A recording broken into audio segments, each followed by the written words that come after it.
Hello, everybody. Hi, everybody. Thank you for coming back to my channel. My name is Amber, and this is Enoch. Yes, and this is the Beautifully Benoit channel. And this segment is the original Benoit. Part two. So this part 2 is to how we met. If you haven't watched that video, you should see a little box up there that allows you to click it and watch that video. And so for this, we're going to just part 2 to it. Yes, see how the story kept going. Right. So if you, basically at the end of our last video, we talked about how I said no to the original request for a date, but I eventually said yes. Eventually. And we started going on dates. I wouldn't even say dating, but started going on dates. What's the difference in your opinion? Well, I vaguely remember on one of our outings you saying that we're getting to know each other. Yes, good cover. Yes. that we're not necessarily, I don't know if you didn't say we're not dating, but you were like, we're getting to know each other. We're just, Okay. Well, sorry if you hear it playing in the background. That's just it. So yeah, but I guess we were dating. Okay. Boom. So we, and I didn't even give a year. We started dating in 2016. 2017.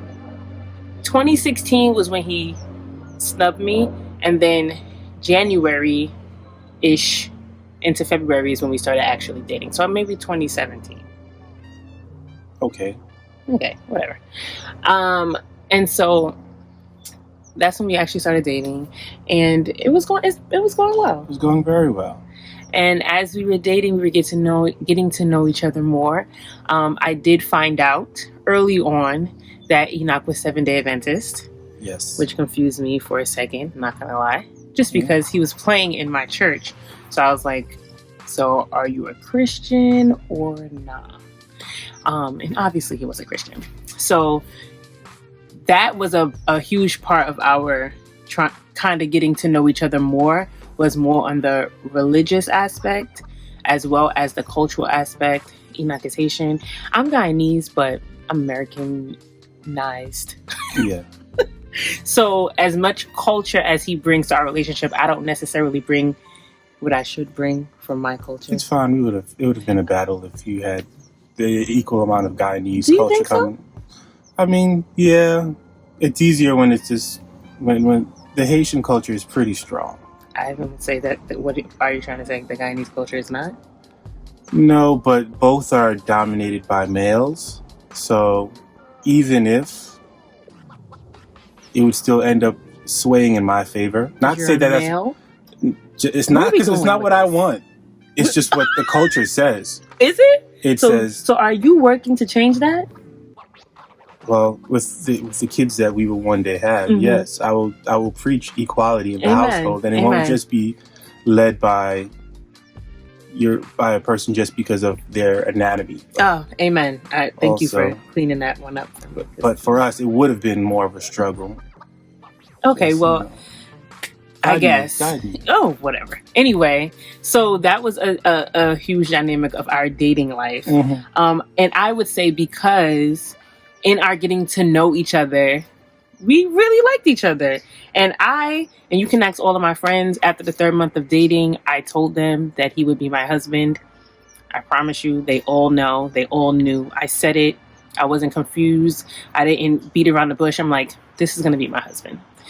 And I think that in our dating, it was intentional. Do you think it was intentional? Intentional in what aspect? So I feel like once we got to once we got to the he's Adventist and I'm Pentecostal, we went to my apartment one day and we literally talked about each of our beliefs. We talked about each of our beliefs. And I feel like the reason why we did that is because we were intentional about where we were going with our relationship. Agreed. Like if it wasn't serious, we wouldn't have no reason to do that. Right. So we sat in the living room. Enoch came prepared. I'm not going to hold you. He came in there. He was like, "This is what we believe. This is why we believe it." He went down there are 28 fundamental beliefs that he went down. And I was like, what? And then it was my go. And I was like, I believe in Jesus. And I want to go to heaven. And I'm a Christian.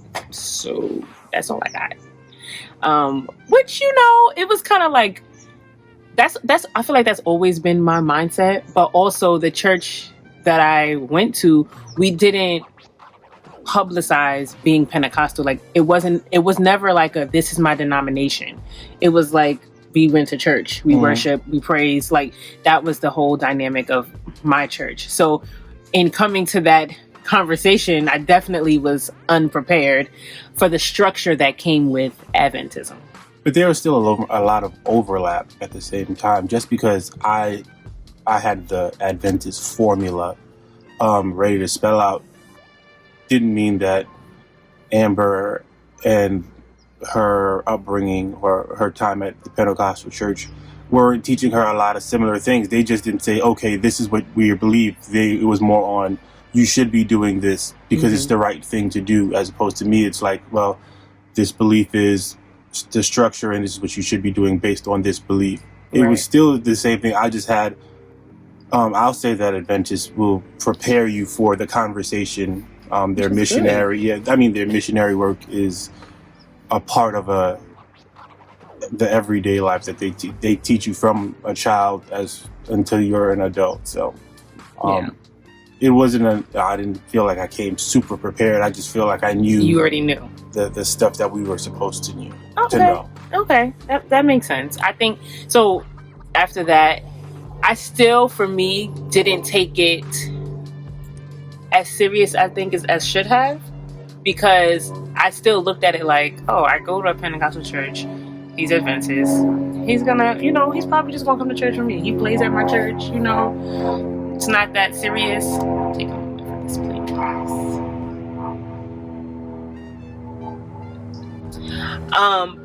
Until I think I realized how important both of our churches were to each of us. So you were born and raised in your church. Yes. I was not born and raised in the church that I attend, but it was the church that helped me grow spiritually. So I had a very tight knit connection to the church, and I couldn't really picture myself being anywhere else. Kind of saying, well, I guess you could picture yourself being somewhere else, but it would still be an Adventist church. Agreed. But the thing was, for me, it was, the church was based on culture at the same time. So, and I had a lot of family there. Right. So it was more than just, okay, this is where I worship on Saturdays. It was just, this is when I get to see my family as well. This is, if I go to a different church in another state, I know I can potentially find family there as well. Like it was more than just my spiritual connection to God. It was also my connection to my family, because we all grew up with the same experiences, going to church, dealing with Sabbath and the don't do this and all that other stuff. So it was more than just, the thing is, I can say Amber's experience might have been more pure because it wasn't constructed by the family. It was by choice. And I think that's what, God, at the end of the day, God wants you to choose him, not because this is where my family goes or this is where I'm comfortable. It's just my choice to be here is purely based on God, and then everything else falls secondary. Yes, her mom was there. because I'm like, my family was there. So I think that did play a part for both of us. I think it did play a part. It played a part for both of our ends. I originally was like, I never heard of Adventism, and so I was like, what is this? Why do y'all go to church on Saturday?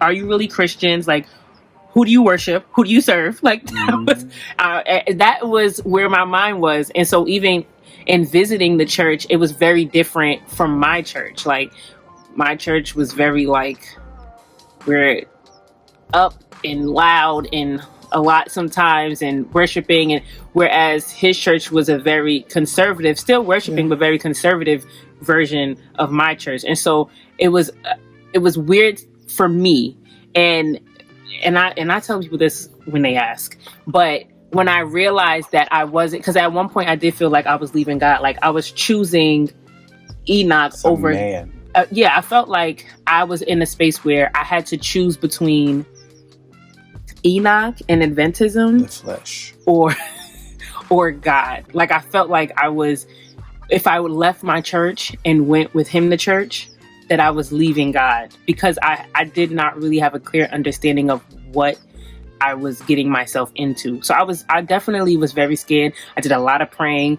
We had a lot of back and forths, moments where we were unclear a little bit, because we knew we wanted to be together. We knew that marriage was in the picture, but choosing where I would go once the I-do's happened was a tough little moment. That's why what helped us was church hopping, going to churches that weren't Adventist churches. Well, yeah, Adventist churches that weren't necessarily my home church, especially that weren't Haitian churches, so that the language barrier wouldn't necessarily be an issue. Also, his church was French speaking.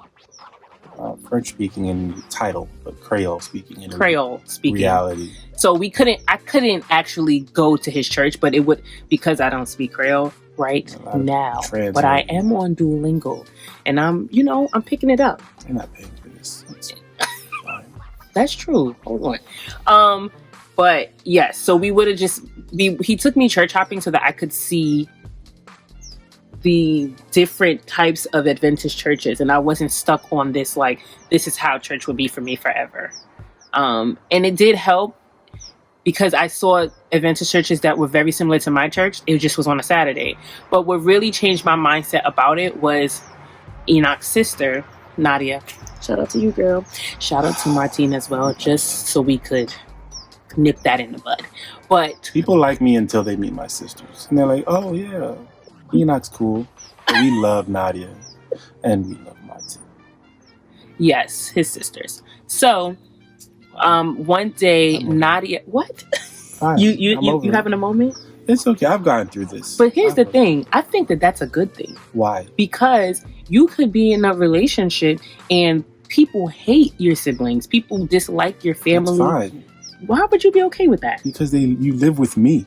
Yeah, but then when we have to interact with each other, it will be like issues amongst the family every time. Yes, but that would never be my case.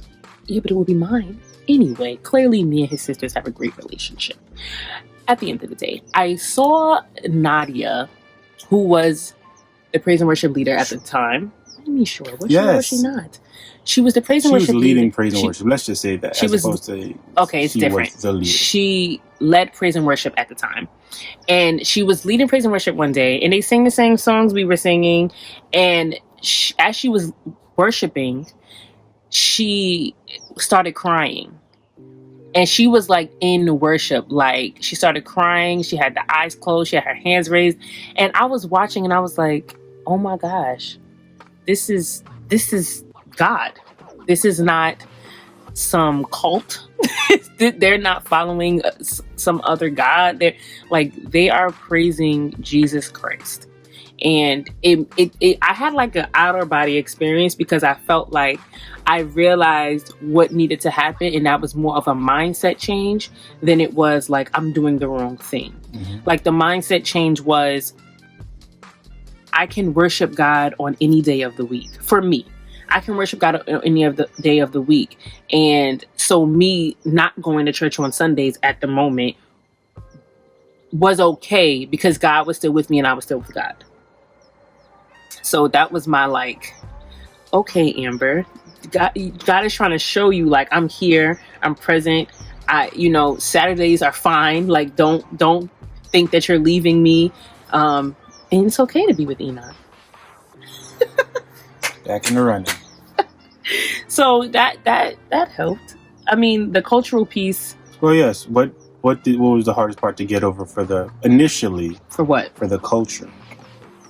Because I know Haitians ain't easy, and sometimes we can speak a little roughly, even though that's not what our... Well, I mean... You had it easy. No. So first of all, because there was a language issue, most of the time I didn't know what was being said. And so I was always tapping him like, what are they talking about? Or what are they saying? Or are they talking about me? Like, stuff like that. Because people be talking. And I wanted to know what's going on. She had the red lips. And here's the thing. On every video, I have red lipstick on. Everywhere I go, I wear red lipstick. This is actually the dull version. This is not even Ruby Woo. I put on like the Dwayne Reed one. Okay. The Ruby Woo is very bright, but that's the lipstick I wear. So prior to COVID, when there were no masks, I had on red lipstick. So when I went to church, I had on red lipstick. Now, mind you, like I said, very conservative. So that was a thing. They said something to him about it, but... When an old lady said something to me about it. No men told me. Well, first of all, we didn't even... Okay, yes, the cultural thing is a thing, but even Adventism, jewelry, shellfish, the diet, pork. That's it, right? Your diet. Yeah, let's just say our diet. All of the depending things. On what part of the country you're in, you have people who won't touch, who are complete pescatarians or completely vegan. You go to Loma Linda, you just say that we are strict on our diets. Yes, and I was not. So originally, so skinny, though. You see these earrings here? When I met Enoch, I was wearing pearls at the time. I got you. I thought you were going to give me a real pair. One day. The earrings were a thing. And the shellfish, I'm allergic to shellfish, so it didn't affect me at all. And the pork, I still miss a good pork chop.